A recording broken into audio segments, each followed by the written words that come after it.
नमस्कार शेतकरी मित्रांनो, आज मला आपले जे महाराष्ट्राचं सरकार आहे या सरकारचे आभार मानायचे आहेत। तर मित्रांनो, हे आभार कशासाठी?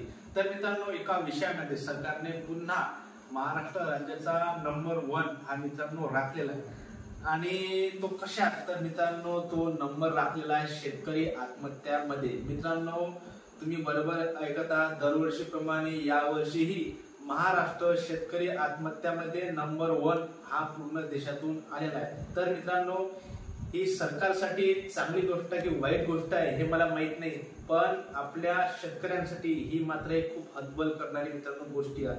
मित्रांनो, आपलं शेजारचं जे राज्य आहे मित्रांनो गुजरात, तर या गुजरात हे राज्य मित्रांनो आत्महत्या मुक्त राज्याकडे वाटचाल करीत आहे। तर मित्रांनो, आपलं जे महाराष्ट्र आहे, जे देशाची आर्थिक राजधानी म्हणून ओळखलं जाणारं आपलं महाराष्ट्र आहे, तर मित्रांनो या महाराष्ट्रात मात्र शेतकऱ्यांची जी दशा आहे ही मित्रांनो फार वाईट आहे। मित्रांनो, मी तुम्हाला आकडे सांगतो, जे मागील वर्ष आहे याच्यात मित्रांनो जो अमरावती विभाग आहे, या अमरावती विभागात सर्वाधिक आत्महत्या झालेल्या आहे आणि याच्यामध्ये 1140 शेतकऱ्यांनी मित्रांनो आत्महत्या या मागच्या वर्षात मित्रांनो केलेल्या आहे। तर मित्रांनो, त्यानंतर जो नंबर लागतो हा आहे मराठवाड्यात मित्रांनो मागच्या 4 वर्षात सर्वात उच्चांकी आत्महत्या या आता चालू वर्षात मित्रांनो झालेल्या आहे। तर मित्रांनो, या वर्षी मराठवाड्यात 1088 आत्महत्या ह्या मित्रांनो झालेल्या आहेत। तर मित्रांनो, हे अत्यंत मित्रांनो शेतकऱ्यांसाठी खूप मित्रांनो वाईट गोष्ट आहे।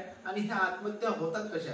तर मित्रांनो, तुम्हाला माहित आहे, निसर्गाचा प्रकोप, त्यानंतर वेगळे मित्रांनो शेतकऱ्याच्या जीवनात जे आहे ते संकट येतात आणि याला पार करून शेतकरी आपला माल मित्रांनो तयार करतो आणि त्या मालालाही जो आहे तो बाजारभाव भेटत नाही आणि या सर्व गोष्टीतून शेतकरी निराश होऊन त्याच्याकडे एकच जो आहे तो पर्याय राहते आणि तो आहे आत्महत्येचा। तर आपण कुठेतरी याला आळा घालणं मित्रांनो जे आहे ते गरजेचं आहे आणि यासाठी ज्या प्रमुख गोष्टी आहेत, बऱ्याचशा भागात मित्रांनो शेतकऱ्यांवर सिंचनाच्या व्यवस्था ह्या नाही आहेत, म्हणून सरकारने त्यांना सिंचनाच्या व्यवस्था उपलब्ध करून देऊन आणि त्या भागात चांगल्या प्रकारे जे आहे ते लाईन देऊन आणि शेतकऱ्यांचे जेही काही समस्या असतील त्या दूर मित्रांनो शेतकऱ्यांची कर्जमाफी करून आणि त्यांना पुन्हा मित्रांनो पहिल्यासारखं पुनर्गठित करून या आत्महत्यावर सरकारने मित्रांनो आळा घालणं हे गरजेचं आहे।